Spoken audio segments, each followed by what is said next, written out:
Good morning students. Now this is video number 2 of chapter number 18। इसमें हम जो है फोक डांस एंड म्यूज़िक के बारे में सीखेंगे। पहले देखते हैं फोक डांस। ठीक है, folk dance and music adds joy to various events like wedding, festivals, beginnings of a new season and sowing and harvesting of a crops. मतलब फोक डांस जो होता है वो मेनली किसी एक रीजन से बिलोंग करता है। जैसे पंजाब है, पंजाब में भांगड़ा। हमारे यहाँ कुछ और अदर अलग फॉर्म जो है वो डांसेस के, जैसे राजस्थान वहाँ पे घूमर। ठीक है, अब ये अलग अलग वेडिंग्स, अलग अलग इवेंट्स पे किए जाते हैं। इवेंट्स कैसे, जैसे वेडिंग हो गया, फेस्टिवल्स हो गए। अब जैसे जब हार्वेस्टिंग का सीज़न आता है तो असम में Bihu, Bihu dance is very famous form of a dance. Bihu वहाँ पे किया जाता है। Beginning of a new season, नए सीज़न के लिए किया जाता है। जैसे लोहरी, लोहरी जो हम सेलिब्रेट करते हैं, ठीक है, तो वहाँ पर भी हम लोग भांगड़ा करते हैं। And sowing and harvesting of crop, इस पर भी डांसेस होते हैं। तो folk dances are usually performed in a group. For example bhangra Punjab, dandiya and garba Gujarat, ghoomar Rajasthan का, नाती हिमाचल प्रदेश में, और बिहू जो है वो असम का। तो ये कुछ इंडियन फोक डांस है जो फेमस है। जो फोक म्यूज़िक से जो कॉमनली लिंक्ड होता है उसे हम फोल्कलोर बोलते हैं। It can be defined as a music transmitted by the word of mouth from one generation to another. ठीक है, तो this music is composed by common people during their work और लीजर। तो फोक म्यूजिक जो होता है वो commonly उनके फोल्कलोर से कनेक्टेड रहता है, और ये म्यूज़िक को ट्रांसमिटेड करते हैं बाय वर्ड ऑफ माउथ, मतलब उनकी लैंग्वेज में ये रहता है और वो एक से दूसरी जनरेशन तक के पास डाउन होता है ना। अब हम आर्ट और लिटरेचर के बारे में पढ़ते हैं। ठीक है, तो early humans painted walls of the caves in which they lived. ठीक है, जैसे कि अजंता एंड एलोरा की केव्स महाराष्ट्र में जो है वो डिपिक्ट करती है, मतलब बताती है कि बुद्धा की लाइफ जो है, बुद्धा की लाइफ कैसी थी। Miniature painting became popular under the Mughal rulers. ठीक है, मुगल रूलर्स जब आए तो उन्होंने मिनिएचर पेंटिंग्स बनाई। मिनिएचर पेंटिंग्स मतलब छोटी छोटी paintings. This paintings include court scenes, जिसमें कोर्ट के कुछ सीन थे। कोर्ट मुगल दरबार में, दरबार जो मुगल का दरबार था, जब दरबार में कुछ लोग बैठे रहते थे और इंक्वायरीज वगैरह चलती थी तो उसे कोर्ट बोलते थे। तो कोर्ट के कुछ सीन्स जो हैं वो बताए गए। बैटल, लड़ाई, हंटिंग सीन्स, शिकार के कुछ सीन्स, लैंडस्केप्स, लैंडस्केप्स जैसे कि सूरज का ढलना, उगना, पहाड़ियाँ, ग्रीनरी, ये कुछ बताई गई। And scenes from the Ramayana, Ramayan और महाभारत के कुछ सीन्स जो हैं वो उसमें बताए गए। Modern painting in India has a developed many new styles. अब देखो, मॉडर्न पेंटिंग में कुछ नई स्टाइल्स जो है वो डेवलप की। Jamini Roy, Nandlal Bose, Tyeb Mehta and M F. हुसैन, ये कुछ फेमस इंडियन पेंटर्स हैं और उनकी कुछ पेंटिंग है। तो ये केव में इनका आर्ट था। देखो, इसमें किसी छोटे छोटे से मिनिएचर्स बने, और ये मॉडर्न पेंटिंग है। And this is one of the painting that is rangoli. ठीक है, now, in Bihar and Jharkhand, people decorate the walls of their houses with beautiful drawing called Madhubani. Madhubani art is very famous in Bihar and it looks very nice. I think Madhubani का picture यहाँ नहीं दिया हुआ है. Beautiful rangoli designs are made on the door entrance during various festival. Embroideries like Kashmiri stitch आपने देखी होगी, जो उसके होती है। Lucknowi stitch is also famous, है ना। एंड कांथा वर्क, ये this is the kantha work. ठीक है, देखिए बारीक बारीक स्टिच किए गए, kantha work. And chikankari are traditional form of art which have been pass down from one generation to another. तो ये एक जनरेशन से दूसरी जनरेशन तक क्या हुआ है, पास डाउन हुए। नाउ अब हम लिटरेचर की बात करते हैं। Literature is a very important part of our heritage. The books on religious themes like Vedas, the Bhagavad Gita, and the Ramayana, the Bible, the Quran, ये सब क्या है, हमारे रिलीजियस लिटरेचर है।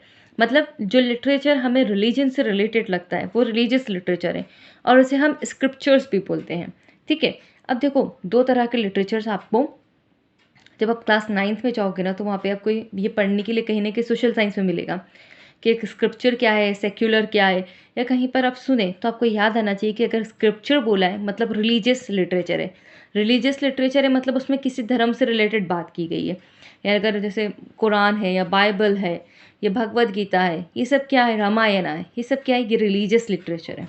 ठीक है, अब सेक्युलर लिटरेचर या नॉन रिलीजियस लिटरेचर क्या होता है, जैसे पंचतंत्र की कहानियाँ होती है, फॉक टेल्स होती है। फॉक टेल्स मतलब जो कहानियाँ कही जाती है। ठीक है, ड्रामाज होते हैं, पोएम्स होते हैं, ये सब कैसे हैं आपके नॉन रिलीजियस या सेक्युलर लिटरेचर है। ठीक है। नाउ नेक्स्ट हम बात करते हैं एंशियंट मॉन्यूमेंट्स की।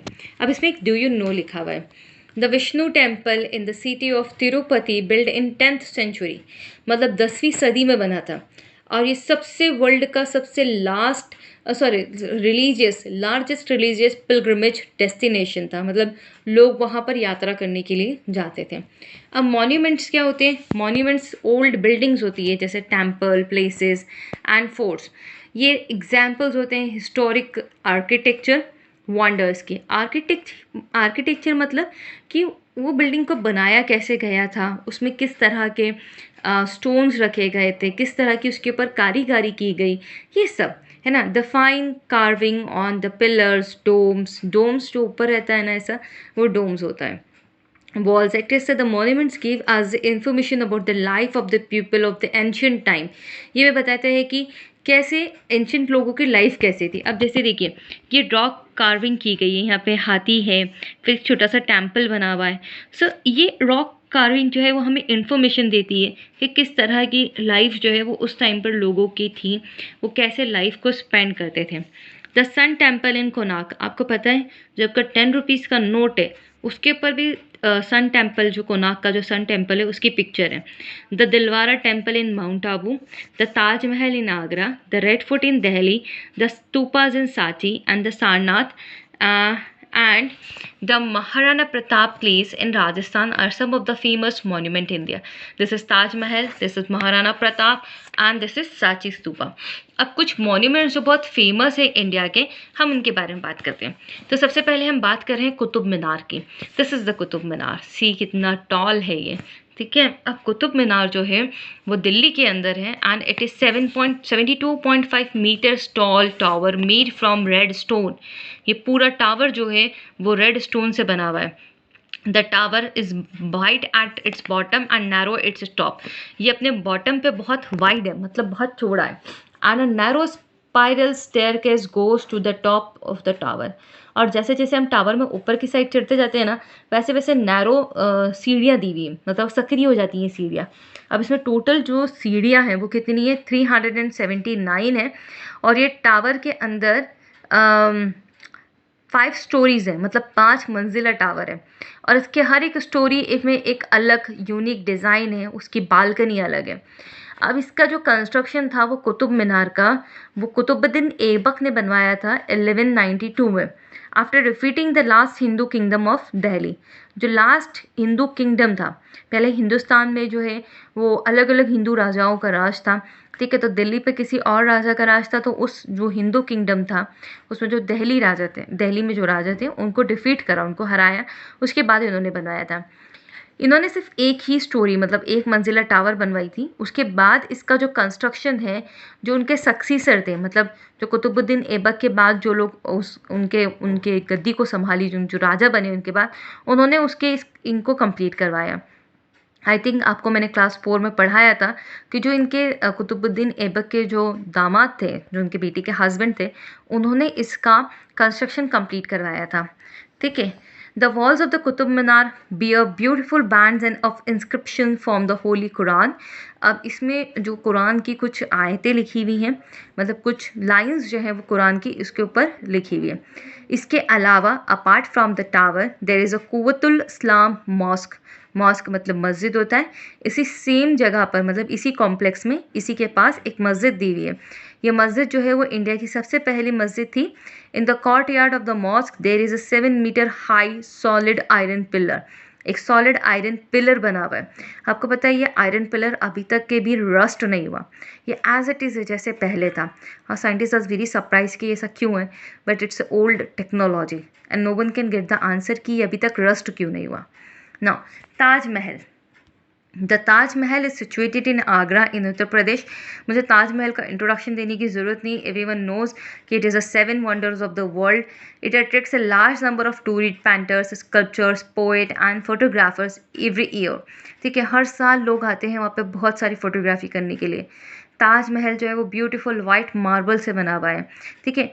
इसमें जो है सेमी प्रीशियस स्टोन्स लगाए गए थे। सेमी प्रीशियस स्टोन्स मतलब जैसे जो हीरे से कम, हीरे जैसे दिखते हैं, भाई पहले जब ताजमहल बना था तो उसमें हीरे नगीने सब लगे थे, बट धीरे धीरे जैसे जैसे वहाँ पर लोग आते गए, अंग्रेज़ आए, उसके बाद उसमें बैटल्स हुआ, तो वो सब उसमें से निकाल कर ले गए। अब उसमें कुछ सेमी प्रेशियस स्टोन्स बचे हैं। The construction of monument began in 1631 और इसने कम से कम 22 ईयर्स लिए थे कम्प्लीटली बिल्ड होने में। ठीक है, now this monument, the monument was built by the old order of the Mughal Emperor Shah Jahan in the memory of his beloved wife Mumtaz महल। मुमताज़ महल की याद में इसे बनवाया गया था। ठीक है, नेक्स्ट वीडियो में हम रेड फोर्ट, चार मीनार और गोल गुम्बज के बारे में बात करेंगे।